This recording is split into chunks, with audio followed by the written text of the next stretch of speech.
Bom dia, pessoal. Desculpa a minha voz, que eu estou um pouco rouca, um pouco fanha. Mas a gente tem que... Mas não é desculpa, né?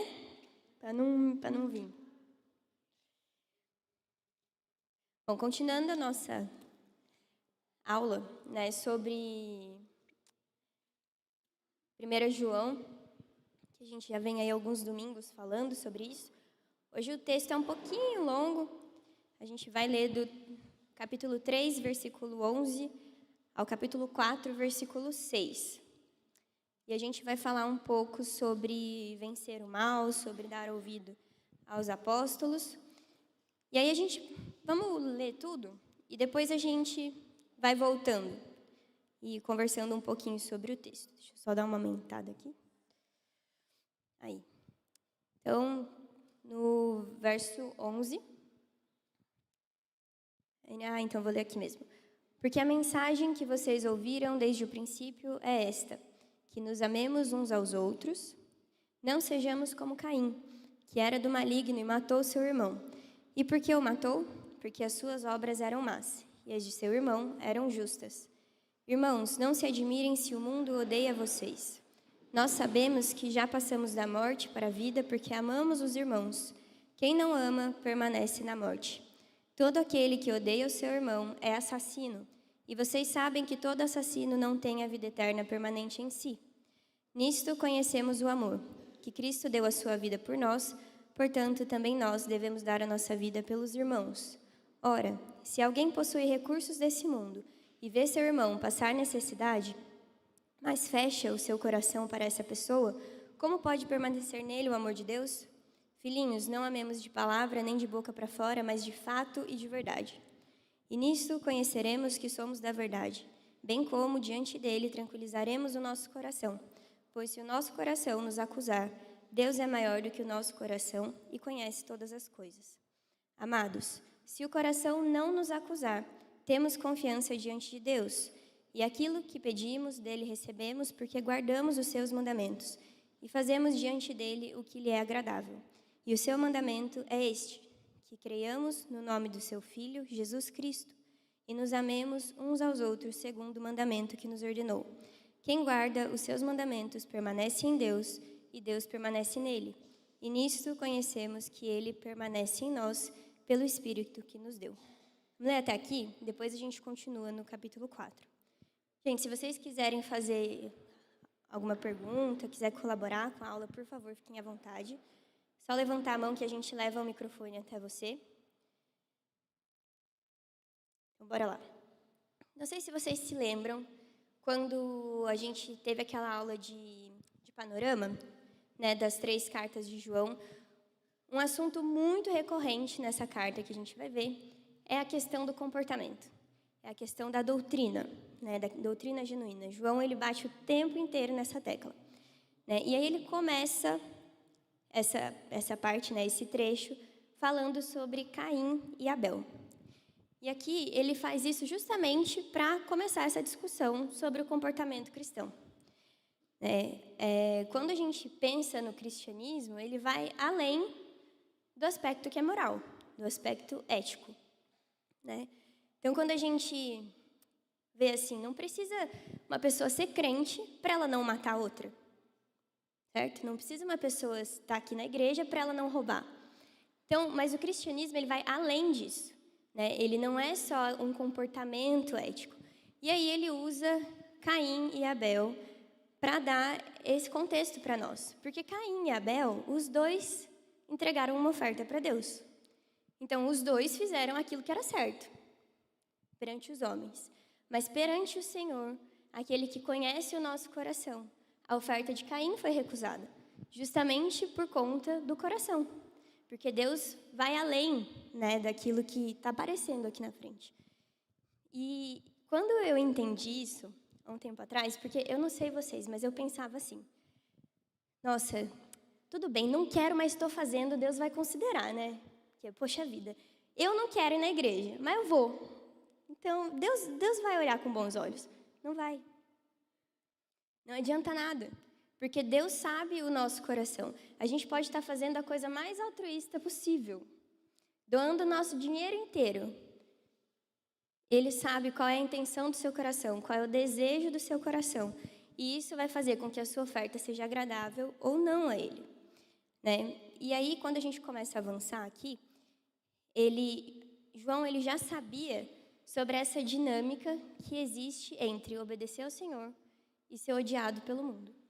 É por isso que ele vai falar, não se admirem se o mundo odeia vocês. E aí ele traz Abel justamente para exemplificar isso, porque desde o começo já acontece isso. A oferta de Abel foi agradável ao Senhor e isso inflamou Caim de ódio, a ponto dele matar o próprio irmão. Então a gente sabe que obedecer ao Senhor muitas vezes vai nos colocar num lugar que o mundo vai nos odiar por conta disso, né? E aí eu vou pedir para o pessoal... vocês que espertos hoje, hein? Abrir em João 16, 2 e 3, por favor. João 16, 2. O 2. Isso. Eles expulsarão vocês das sinagogas, e até chegará a hora em que todo aquele que os matar pensará que com isso está prestando culto a Deus. 3. E isso farão, porque não conhecem o Pai e nem a mim. Então a gente já sabe que por causa do nome de Jesus a gente vai ser perseguido, a gente vai ser odiado, as pessoas não vão nos ouvir, porque a gente professa, né, o Pai. E aí, com isso, é muito legal essa carta, gente, eu gosto muito dessa carta de 1 João, porque ele fornece para nós, porque ele nos ajuda, ele auxilia a gente nessa caminhada cristã, né? E aí ele vai avançar o texto falando, e nós sabemos que já passamos da morte para a vida, porque amamos os nossos irmãos. E aí, durante toda a carta, ele vai ajudar a gente nessa autoavaliação. Porque eu acho que todo crente na história da igreja já se perguntou, será que eu sou salvo?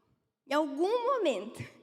Pode ser quando se converteu, que esse pensamento passou. Estou mentindo? Então, eu acho que todo mundo. Acho que se não pensou, foi um ou outro ali escolhido por Deus para não pensar isso. Porque todo mundo já pensou. E aí João, ele começa, durante toda a carta, ele vai dando essas dicas para a gente fazer essa autoanálise, né? Então, até marquei aqui, gente, lá no capítulo 1, versículo 7, ele fala, se andarmos na luz como ele está na luz, mantemos comunhão uns com os outros e o sangue de Jesus, seu Filho, nos purifica de todo pecado. No capítulo 2, versículo 5, ele fala, mas quem guarda a sua palavra, nele verdadeiramente tem sido aperfeiçoado o amor de Deus. No capítulo 3, que a gente acabou de ler, no versículo 14, ele fala a respeito de amar, né, os nossos irmãos, e assim a gente vai saber que a gente já passou da morte para a vida. No capítulo 4, no versículo 13, ele vai falar sobre o Espírito que ele nos deu, né, e habita em nós. No capítulo 5, ele vai falar sobre amar a Deus e praticar os seus mandamentos. Então, ele vai nos ajudando, ele vai nos auxiliando, dando umas dicas assim, olha, observe isso daqui. Olha, vocês amam a Deus se vocês praticarem os seus mandamentos. Vocês permanecem nele se andarem na luz e tiver comunhão com os seus irmãos. Então, ele vai fornecendo isso para a gente fazer essa autoanálise. Só que uma coisa que a gente tem que prestar muita atenção é que essas coisas, elas não produzem em nós salvação. Elas não produzem em nós a justificação por si só, né? Elas são evidências da salvação, vamos dizer assim. Tá? Então, só para a gente esclarecer aqui, né, a salvação não é por obras. Nada do que a gente faça vai nos levar nesse status de salvo, né? E aí, João, ele era muito esperto, assim, muito fora da caixinha. Ele já entendia essa relação entre a salvação, que nos leva a ter uma transformação da mente e uma transformação do comportamento. E é por isso que ele vai falar sobre amar o seu irmão, e aquele que odeia o seu irmão já é assassino. Eu só estou odiando meu irmão, mas eu não matei ele, por que eu sou assassino? Porque o evangelho, ele precisa transformar, a salvação, o fato de nós termos o Espírito Santo em nós, precisa transformar não só as nossas ações, como os nossos sentimentos, o nosso pensamento, os desejos, a inclinação do nosso coração. Né? E ele já entendia como que estava profundamente interligado. Né? E por isso ele traz Caim e Abel, E aí ele corrobora com o ensinamento de Jesus. Abre, por favor, em Mateus 5, 28.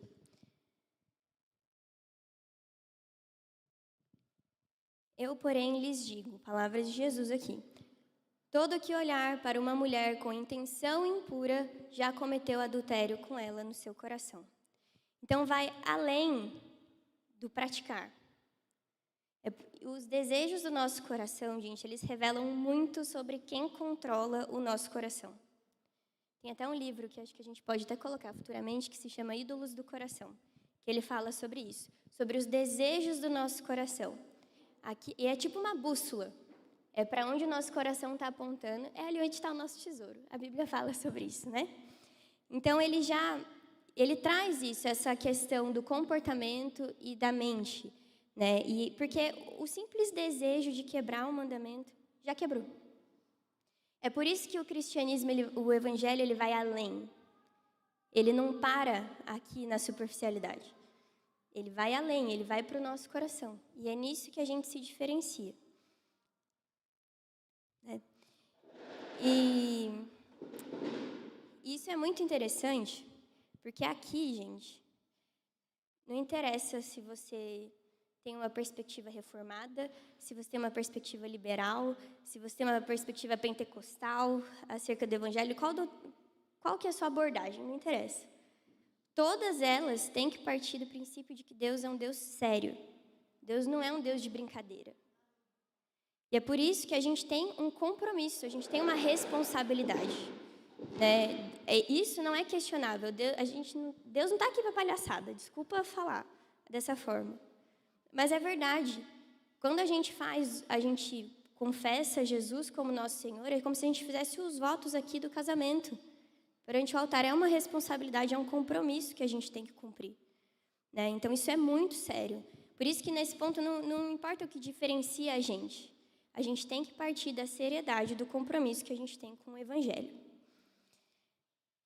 E aí, andando um pouquinho mais, essa parte, tudo tranquilo? A questão, né, do ser assassino, só porque odeia o seu irmão. E aí ele vai falar, lá no versículo 16, que a gente pode fazer uma ligação com... Vocês abrem, por favor, 1 João, capítulo 2, versículo 3. Ele vai falar assim, nisto, aqui no versículo 16, conhecemos o amor, que Cristo deu a sua vida por nós, portanto, nós devemos dar a nossa vida pelos irmãos. Que tarefa, né? Que tarefa Deus nos deixou aqui. Esse conhecer, e aí a gente tem esse versículo, coloca lá no capítulo 2, no versículo 3, por favor. E nisto sabemos que o temos conhecido, se guardamos os seus mandamentos. Esse conhecer, aqui, esse termo que se repete tanto no versículo 16 como nesse versículo, ele implica em um relacionamento. Como que a gente vai guardar os mandamentos? Se a gente lê a palavra. Se a gente se relacionar com Deus. Porque através da leitura bíblica e da oração, a gente tem comunhão com o Pai. Né? E por isso, esse conhecer indica quem anda junto, quem está ali. Né? Então, a gente precisa desse relacionamento. E aí, se puder colocar lá no versículo 16, voltar lá, por favor. E aí, nisso, João, ele está sugerindo aqui... João, ele não está sugerindo, desculpa. Ele está exigindo de nós esse comprometimento, esse compromisso, né? Que assim como Cristo deu a sua vida por nós, nós também devemos dar a nossa vida pelos irmãos. Né? E aqui, gente, ele estabelece um padrão, que é o amor, mas que não é qualquer amor. O padrão que ele estabelece de amor aqui é o padrão de Cristo. E é um amor que ele é sacrificial. É um amor que vai levar, sim, a gente a uma situação muitas vezes desconfortável. Mas aí a gente volta lá no capítulo 2, versículo 6, que diz que quem diz que permanece nele, esse também deve andar assim como ele andou. Então, se a gente diz que a gente permanece nele, a gente tem que andar como Cristo andou. E como que ele andou? Qual foi o caminho que ele trilhou? Foi um caminho que levou ele para a cruz. A obediência que Jesus tinha, a fé que ele tinha em Deus, o amor que ele tinha por nós, levou ele para a cruz. E a gente tem que andar como ele andou.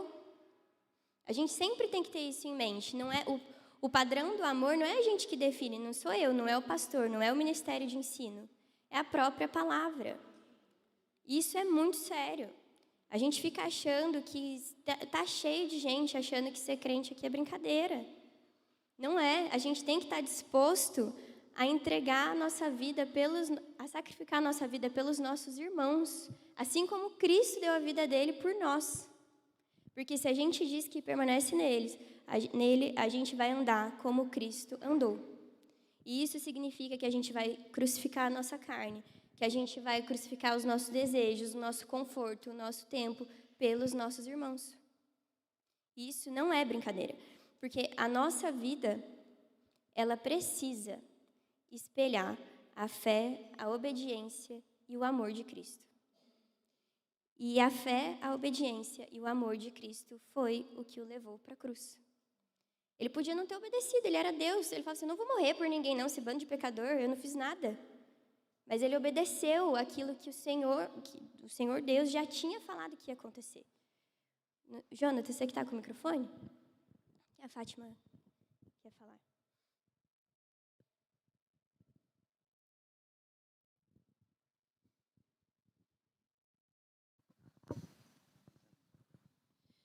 Então, isso é bem interessante, né? Porque os primeiros cristãos, eles sabiam que andar com Cristo, mudar de direção, mudar de caminho, representava um risco muito elevado, né? Eles iam ser mortos, eles iam pagar um preço alto por isso. E hoje, muitas vezes, o que a gente tem visto é muita gente vir para o cristianismo no sentido totalmente avesso à primeira realidade do cristianismo. Ela vem porque ela quer ser feliz. Ela vem porque ela quer um monte de coisa e ela está confundindo um pouquinho Jesus Cristo com Papai Noel, né? Então, ela acaba vindo porque disseram, se ela pedir, se ela andar com Deus, que ela vai ter tudo o que ela quer, que ela vai ser feliz, que tudo vai dar certo, né? Então, em que momento o morrer para si mesmo faz parte disso, né?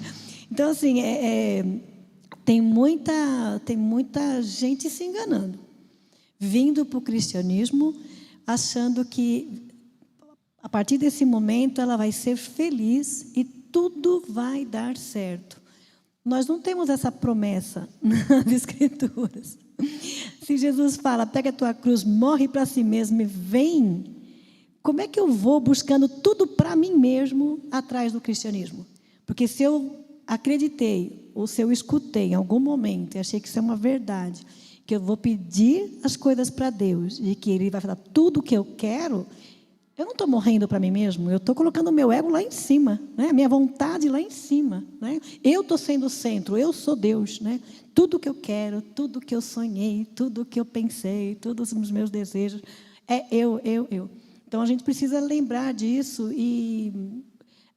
se a gente lembrar disso, a gente não vai se frustrar. Porque eu já ouvi muita gente falar assim, ai, credo, me disseram que tudo ia dar certo, e parece que foi só eu começar a andar com Cristo que tudo deu errado. Você fala, quem falou para você que tudo vai dar certo, né? Então, escolher Cristo é porque Ele é o único caminho que nos leva à vida eterna. Não é porque é um parque de diversão. É uma guerra, é uma luta, é uma caminhada dura, árdua, o caminho é estreito, a porta é estreita. Então, em que momento as Escrituras falam que tudo ia dar certo? Isso não vem do Senhor, isso não está na palavra. É algo que está sendo pregado em cima de alguns púlpitos que leva a muita frustração e engano. A gente vai até falar sobre isso quando entrar no capítulo 4, que é a questão das falsas doutrinas, dos falsos mestres. As pessoas estão se colocando num lugar de tanta importância, como se elas fossem o centro do evangelho, que eu não sei de onde surgiu isso. Se Jesus, que foi Jesus, que nunca pecou, que é Deus encarnado, foi para a cruz, você está achando que você vai para onde? Está achando que você vai ter o quê? Flores? Até do Jardim do Inimigo. Flores. Está Está achando o quê? Está se colocando no lugar de quem? Se Jesus, que era Deus, não esteve nesse lugar, a gente vai... Sabe? O que você está esperando que você vai ter... Jesus está prometendo o melhor emprego do mundo, que você vai ter o carro do ano, que você vai nadar no dinheiro, nada disso. A gente sabe que isso não é verdade. Tem tanto crente sincero, piedoso aí, que passa uns apertos. Todo mundo passa. Em nenhum lugar Deus está falando que a gente vai ter tudo. Em nenhum lugar Deus está falando assim, me sigam porque vocês vão se dar bem. Né? A gente, muito pelo contrário, ele fala que a gente vai perder a vida por causa do nome dele. Né? E aí, quando a gente... Isso é tão sério que quando a gente estava pensando na conferência de mulheres, que a gente estava orando a respeito do tema, e veio essa questão de imagem e semelhança, a gente vê como isso é uma questão que é muito importante para o cristão. Porque a imagem já... Quando a gente fala assim, uma coisa é a imagem de outra, a gente já espera, já pressupõe que uma coisa está espelhando outra. Já apertou um Ctrl+C, Ctrl+V ali. Né? E por isso que a nossa vida, se a gente foi feito à imagem e à semelhança de Deus, a nossa vida precisa espelhar o caráter de Cristo. Precisa espelhar a fé que ele tinha, a obediência que ele tinha. Né? E principalmente o amor dele, que não é esse amor que passa a mão na cabeça, que não é esse amor que faz o que se quer, não, é um amor que é sacrificial, é um amor que nos leva para um lugar de cruz. Né? E aí, se a gente avançar um pouquinho mais, né, aqui no verso 20 e o 21, ele vai falar um pouco sobre a questão do nosso coração. Se ele nos acusar, Deus é maior que o nosso coração e conhece todas as coisas. Eu não sei, é muito comum a gente ver crente que está preso lá no passado, nos pecados que cometeu. Né, que fica preso lá e fala assim, ai meu Deus, mas eu já pedi perdão, mas olha isso aqui, nossa, como eu fui capaz de cometer isso? Meu irmão, se converte. Né? Jesus já morreu na cruz pelos seus pecados. Ele já levou o peso do seu pecado. Agora, aqui entra uma questão, que é o equilíbrio. E aí a gente também não vai pecar deliberadamente para a graça aumentar, mas a gente também não vai falar que a gente não tem pecado, porque senão a verdade não está em nós. Né? Então, e é isso que ele está querendo dizer aqui, se o seu coração te acusar, Deus, ele é maior do que o seu coração. E é por isso que quando a gente enfrenta essas dificuldades, a nossa fé em Cristo, ela precisa estar firme, ela precisa estar alicerçada, porque conhecereis a verdade e a verdade vos libertará. Então, se o sacrifício de Jesus é uma verdade, ele nos libertou do peso do nosso pecado. E isso precisa ser uma verdade que a gente vai alicerçar a nossa vida. Jesus já levou, e ele é maior do que o nosso coração. Então, se o seu coração te acusar, se vier aqueles pensamentos ruins, repreende, porque Jesus já levou o seu pecado. Você não está mais, né, sobre o jugo do pecado. Se puder abrir em Hebreus 11, 1, por favor. Justamente porque a nossa fé, ela tem que estar firme. E a fé é o quê? É a certeza das coisas que se esperam e a convicção de fatos que não se veem. A fé no sacrifício de Jesus é isso, é a convicção daquilo que a gente não está vendo, mas a gente crê no perdão dele, na restauração, na justificação que ele nos deu através do seu sacrifício na cruz.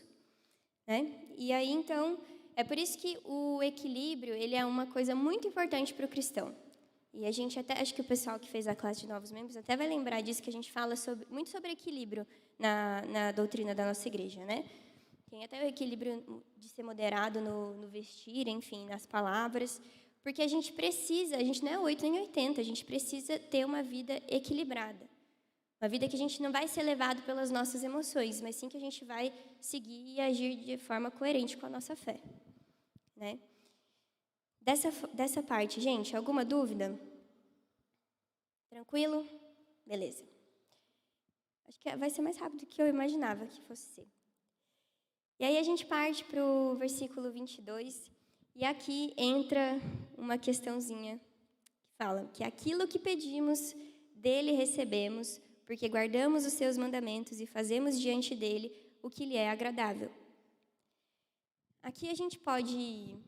A primeira coisa que a gente percebe é que tem como fazer aquilo que agrada a Deus. Então, a gente tem como agradar a Deus. Deus, ele não é um Deus ruim que coloca um padrão lá em cima que a gente não vai conseguir, que a gente vai ficar sempre entristecido. Tudo bem, o padrão é Cristo? É Cristo. Nessa vida a gente vai conseguir ser como Ele? Não.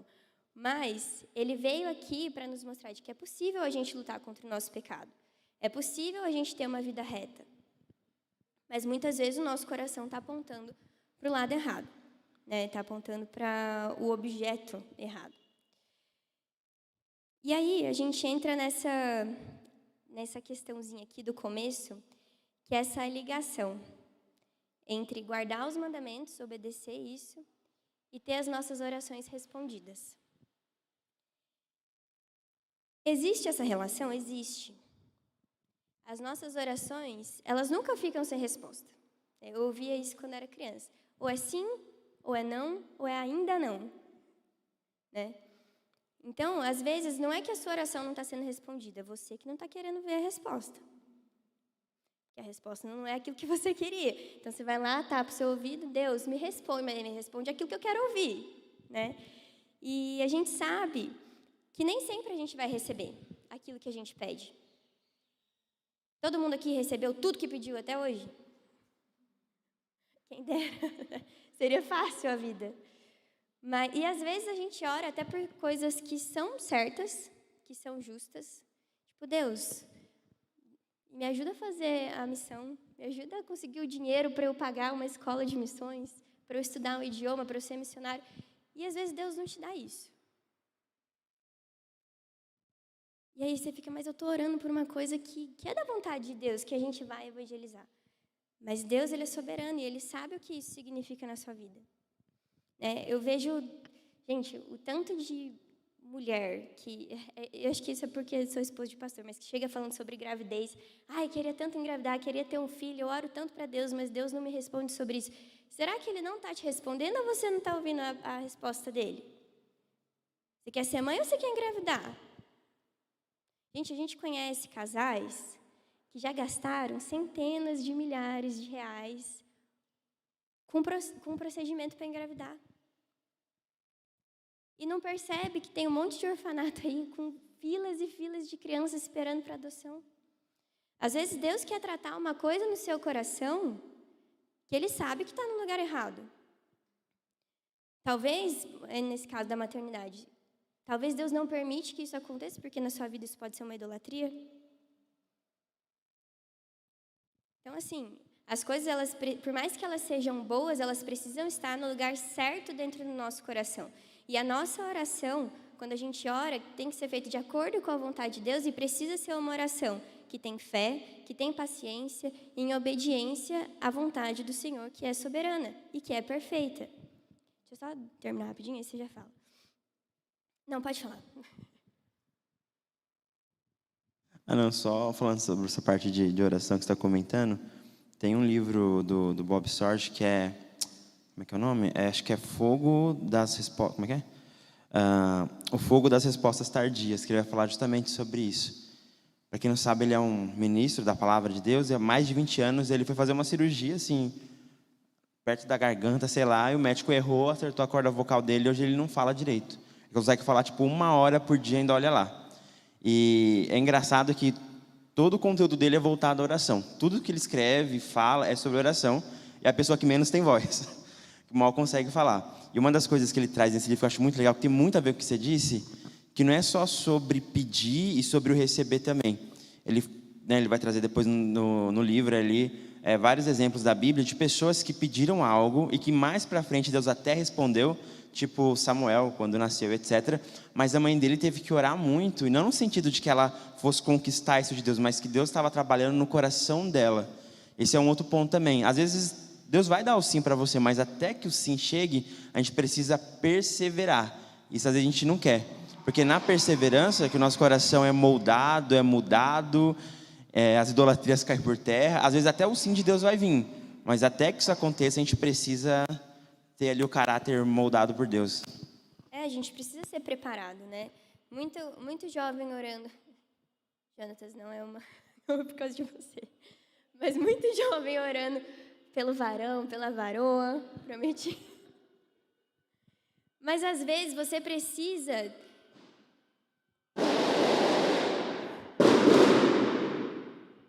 misericórdia.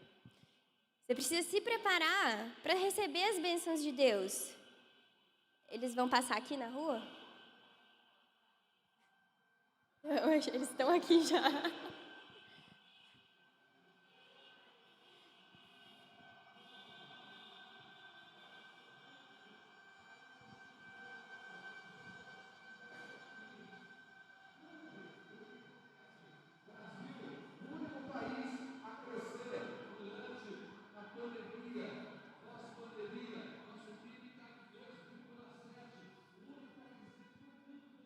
Bom, porque às vezes a gente não está pronto para receber as bênçãos de Deus. Tem gente que acha que casamento também é só casar, pronto, vou viver o bem bom do casamento. Não. Aí você entra em outra luta. E aí, meu filho, são 2 egos brigando ali dentro da mesma casa. Então você precisa se preparar. É como se, para construir um prédio, tem que ter o fundamento correto, tem que ter ali o alicerce correto. E isso precisa ser trabalhado no nosso coração também. Né? Isso que o Jonas falou é muito verdade. Às vezes você vai receber o sim de Deus, você vai ter a sua família, você vai fazer a missão, você vai... Mas calma, tem coisa antes que é mais fundamental ainda que precisa ser desenvolvido. Né? Então, por isso do ainda não. Eu escuto isso desde criança. Né? Que às vezes é o ainda não, mas calma, confia, né? Relaxa o corpinho. Então, a nossa oração, quando a gente se coloca nesse lugar, né, de oração, de comunhão com Deus, a gente tem que sempre ter em mente que o nosso coração precisa estar submisso aos propósitos de Deus, à vontade de Deus. Porque Ele é muito mais sábio que a gente. Né? É infinita a sabedoria dEle. Então, Ele sabe muito mais do que a gente precisa e do que Ele pode nos dar. Né? Senão, é muito provável a gente ser levado para outros caminhos. Eu e o Jonatas, a gente tem uma oração em comum, que eu nem sabia, que a gente queria fazer parte do Ministério de Louvor. A gente queria cantar. Gente, eu oro para Deus me dar uma voz maravilhosa desde que eu sou criança. E Deus não deu. Estou afinadinha, ok. Mas Deus sabe o que isso ia gerar no meu coração. Para Ele não custava nada ter feito assim, nossa, a voz mais linda do mundo. Mas o meu coração... é pecaminoso. Aonde que isso poderia me levar? Eu conheço, gente, pessoas que eram juvenis com a gente, que participavam de congresso e tudo mais, cantava maravilhosamente bem. Hoje está cantando sertanejo em bar. Deus sabe o que Ele dá para os seus filhos.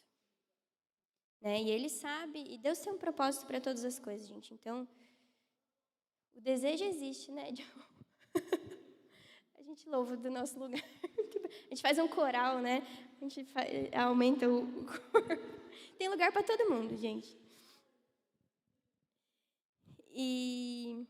Então é isso, gente. Quem guarda os seus mandamentos permanece em Deus e Deus permanece nele. E nisso conhecemos que Ele permanece em nós pelo Espírito que Ele nos deu. Então, guardar os mandamentos de Cristo, né, a palavra dEle, é algo fundamental para a gente ter essa certeza de que Ele permanece em nós e de que a gente permanece nele. Então, e Ele sempre vai falar sobre isso durante toda a carta. E esse recurso, eu não sei se vocês lembram, a gente falou sobre isso também. Esse recurso de ficar repetindo as coisas quer dizer que é algo importante. Então, toda hora Ele volta na questão dos mandamentos. Então, presta atenção nisso aqui, presta atenção nisso aqui. É um recurso que eles usavam quando eles estavam escrevendo. Né? E podemos seguir? Tranquilo? Ok. Então, no capítulo 4, agora, no versículo 1. Amados, não deem crédito a qualquer espírito, mas provem os espíritos para ver se procedem de Deus, porque muitos falsos profetas têm saído do mundo afora. Nisto, vocês reconhecem o Espírito de Deus. Todo espírito que confessa que Jesus Cristo veio em carne é de Deus, e todo espírito que não confessa isso a respeito de Jesus não procede de Deus. Pelo contrário, este é o espírito do anticristo, a respeito do qual vocês ouviram dizer que viria e que agora já está no mundo. Filhinhos, vocês são de Deus e venceram os profetas. E venceram os falsos profetas, quer dizer. Porque aquele que está em vocês é maior do que aquele que está no mundo. Amém. Gente, a nossa fé, ela não é para ser vivida com ingenuidade. É por isso que João, ele nos adverte para a gente provar os espíritos. Nem todo mundo que fala em nome de Deus é boca de Deus. Aí entra a questão dos ensinamentos. Nem todo mundo que diz que está falando da Bíblia está falando da parte de Deus. O diabo não usou a própria palavra para tentar Jesus, que era o próprio Deus. Então, assim, a gente tem que viver a nossa fé de uma maneira que a gente consiga reconhecer essas questões, de que a gente tenha o discernimento espiritual acerca disso. Isso é muito sério também. Né? É por isso que a gente faz a escola bíblica, é por isso que a gente traz livros, porque a gente quer preparar a igreja, capacitar a igreja para andar com as próprias pernas, para saber reconhecer um falso profeta, uma falsa doutrina, alguma coisa que é antibíblica. A gente fica hoje nesse politicamente correto, né, na verdade, que cada um tem sua verdade. Para nós, não. O caminho, a verdade e a vida é um só, é Cristo, e o que saiu disso é do maligno. Não tem outro caminho, não tem outra verdade. A nossa verdade é o Senhor. Né? E Ele aqui nos dá formas também para a gente reconhecer isso. Como que a gente vai testar? Né? E aí Ele vai falar sobre a questão da doutrina. Algo que João traz muito durante essa carta é a questão da doutrina genuína, é a questão da doutrina que é saudável. Né? Então, ele vai trazer isso porque é algo realmente muito importante. Então, como que a gente avalia, como que a gente testa os espíritos? Por meio da doutrina, por meio da conduta dele, e através do nosso discernimento espiritual. Né? Então, se puder abrir em João 7, 24, por favor.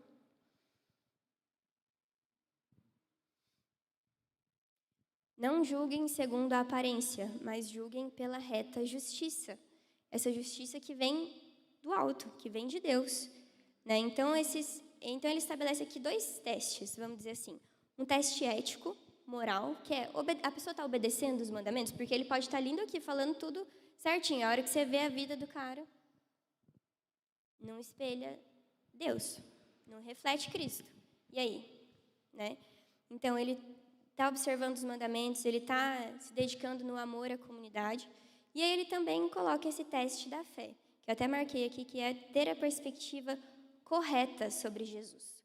Não sei se vocês se lembram, quando a gente falou sobre o panorama, tinha 2 grupinhos de pessoas que estavam querendo confundir a cabeça dos cristãos na época, que eram os gnósticos e os secessionistas. Isso não é diferente hoje, não. Né? Então, a gente tinha ali os gnósticos, que eles falavam...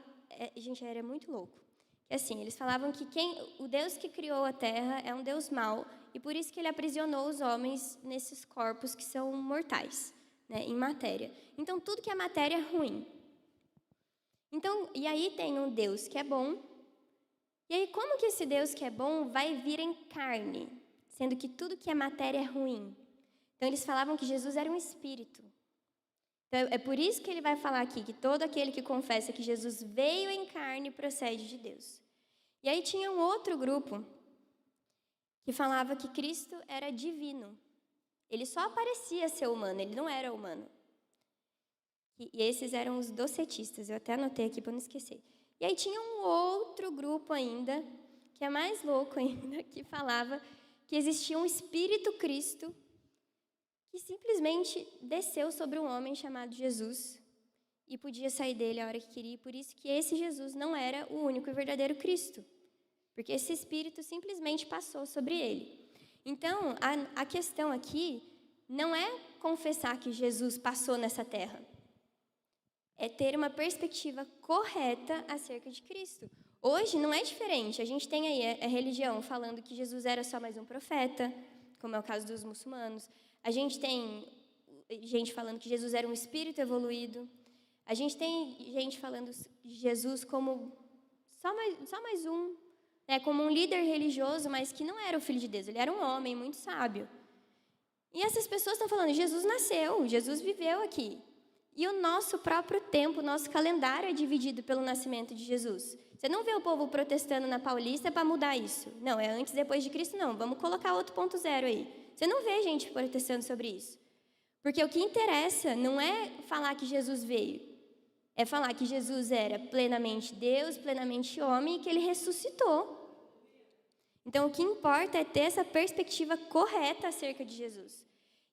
Porque se a gente começar, a conversar com as pessoas da igreja, eu não estou falando daqui, estou falando da igreja mesmo, de Deus, a gente vai ver um monte de gente com pensamento tudo torto a respeito de Jesus. E nem é por mal, é porque é levado. Não pensa sobre isso. Né? Então, a gente precisa... E hoje é outra forma da gente reconhecer. A gente tem igrejas que se dizem igrejas, né, cristãs, que falam que Jesus não pecou, mas ele tinha natureza pecaminosa. Né? Então, a gente precisa reconhecer essa plena divindade e a plena humanidade de Cristo. E que ele ressuscitou em carne. Isso também é uma outra questão que hoje tem pessoas, tem pastores que falam que Jesus ressuscitou no coração das pessoas. Jesus ressuscitou na mente. Mas Paulo vai falar, se Jesus não ressuscitou, é vã a nossa fé. É por isso que a gente tem que falar, Jesus ressuscitou em carne. É por isso que a gente precisa dessa visão correta acerca de quem Jesus é. Não adianta simplesmente falar, Jesus é um cara muito legal, isso todo mundo fala. Jesus pregava o amor. Tá, mas que amor? Que Jesus? O Jesus que era Deus e era homem. E ele foi o único ser humano de verdade, porque a gente... Os exemplares meio estragados. Mas a gente lá na glória, a gente vai atingir essa estatura, né? E aí, então é por isso que ele traz essa questão de reconhecer de que Jesus veio em carne. Eu não tinha entendido isso. Eu falei assim, mas se a pessoa reconheceu que Jesus veio em carne, não está certo? Eu tenho que reconhecer que Jesus nasceu e não. É por isso que é importante a gente entender o contexto da época. É por isso que é importante a gente ver o que estava acontecendo, quem estava tentando ali enganar os cristãos, separar a igreja. E além disso, tinha o povo que ainda denunciava os cristãos que não aceitavam a divindade do César. Então, os cristãos estavam sendo atacados ali, de tudo quanto é jeito. E muitos cristãos cediam para não morrer, que é o que a Fátima falou. Então, por isso que ele sempre vem falando dessa questão da doutrina, do conhecimento daquilo que é certo, do apreço pelos mandamentos. Né? E é isso que ele vai falar isso justamente para a gente, e a gente traz para os nossos dias. A gente tem que se esmerar, né? Ter esse zelo, ter esse esforço em conhecer a palavra de Deus, em conhecer Jesus. Né? E aí, seguindo, eu vou ler só o 4 de novo, e aí a gente já encerra. Filhinhos, vocês são de Deus e venceram os falsos profetas, porque aquele que está em vocês é maior do que aquele que está no mundo. Eles procedem do mundo e, por essa razão, falam da parte do mundo, e o mundo os ouve. Nós somos de Deus. Quem conhece a Deus nos ouve. Quem não é de Deus não nos ouve. Nisto reconhecemos o espírito da verdade e o espírito do erro. A gente fica tão preocupada, às vezes, né, com as pessoas do mundo, que a gente fica querendo gritar o evangelho, enfiar na cabeça das pessoas. Não é assim, eles não vão entender. Aqui mesmo está falando que quem é do mundo, quem procede do mundo, não vai ouvir a gente. Os padrões deles são outros, os princípios são outros, a nossa doutrina, a nossa fé é loucura para eles. Esses dias a gente estava discutindo com a nossa família, que deu um problema lá, questão de relacionamento homoafetivo, questão de casamento. Estou falando, mas eu não concordo com você. Tudo bem. Você não teve a mente transformada. E aí, às vezes, a gente fica querendo que as pessoas que não tiveram a mente renovada pelo Espírito Santo tenham o comportamento de alguém que tem a mente renovada pelo Espírito Santo. E não é assim que funciona. Já está dizendo aqui, eles não vão nos ouvir. Né? Por quê? Porque os discursos do mundo, eles partem dos princípios do mundo. E Deus escolheu as coisas loucas para enganar a sabedoria do mundo. Né? E... Dei até nó aqui, gente. Empolgada. E não teve um vídeo, quem aqui viu um vídeo que circulou de uma mulher falando para as pessoas entrarem na igreja? E eu nem assisti, porque eu falei, enfim. Jonas, o que ela fala no vídeo? Fala aí. Em resumo, tá? Eu também não lembro todos de cor, mas, assim, vou parafrasear, tá? Não vou falar exatamente as frases corretas, mas ela é de uma outra religião. Ela fala assim, a gente tem que ocupar espaços, entrar nessas igrejas e, segundo ela, pregar o Jesus que para ela fazia sentido, né? Chegar para as crianças e falar assim, olha, o rico não vai entrar nos céus. Olha o que a Bíblia diz aqui, ó. Ela fala assim, você tem que ensinar as crianças dela. A gente tem que entrar na escola bíblica dominical, infantil, e começar a ensinar para essas crianças, e começar a fazer isso, porque a hora que o pai vier com um discurso X ou Y, a criança vai falar, não, pai, olha aqui, ó, e a Bíblia está dizendo isso e isso. Em resumo, foi mais ou menos isso. A gente precisa estar nesse meio, a gente precisa entrar na escola... Infiltrada, assim, né? Ela usou a palavra infiltrada mesmo. Estar nesse meio infiltrada, ensinar as crianças, porque a gente sabe que depois elas crescem e vão... Enfim. Vai dar ruim na igreja. Isso. E aí eu vi um monte de gente compartilhando esse vídeo no meu Instagram, e aí eu falei assim... E aí depois o Rodrigo Soeiro e a Tati, né, que vieram aqui, eles falaram exatamente o que eu penso. Por que a gente está se preocupando com isso? Eles estão fazendo o papel deles, que é destruir a igreja. Isso, gente, é tão antigo. Tem um livro não é um livro que eu indico, tá? Mas é um livro que eu li. Se chama Ele Veio para Libertar os Cativos, da Rebecca Brown. Mas que ela fala que ela fazia isso. E, gente, esse livro é, sei lá, de 1980. Aí o pessoal está achando que é novo, que é a estratégia nova do diabo. Não é, não. E a gente está preocupado. Ai, nossa, eles vão ocupar as nossas igrejas. É por isso que a gente tem processos aqui dentro. É por isso que a gente tem que fazer o nosso. A gente tem que ter relacionamento com Deus e expandir o reino. Eles estão fazendo o que é papel deles, que é ir contra a igreja. Mas a gente já sabe que o inferno não vai prevalecer. A gente sabe que Jesus já veio, já venceu e pronto. Então pode vir, quer entrar no ministério infantil? Vamos ver. Vem. Vem para você ver o que você vai encontrar. É isso, não... Exatamente. É por isso que a gente se preocupa com espaços de ensino, de conversa dentro da igreja, porque a gente quer que as famílias tenham capacidade, tenham condições de passar a sua fé para os filhos.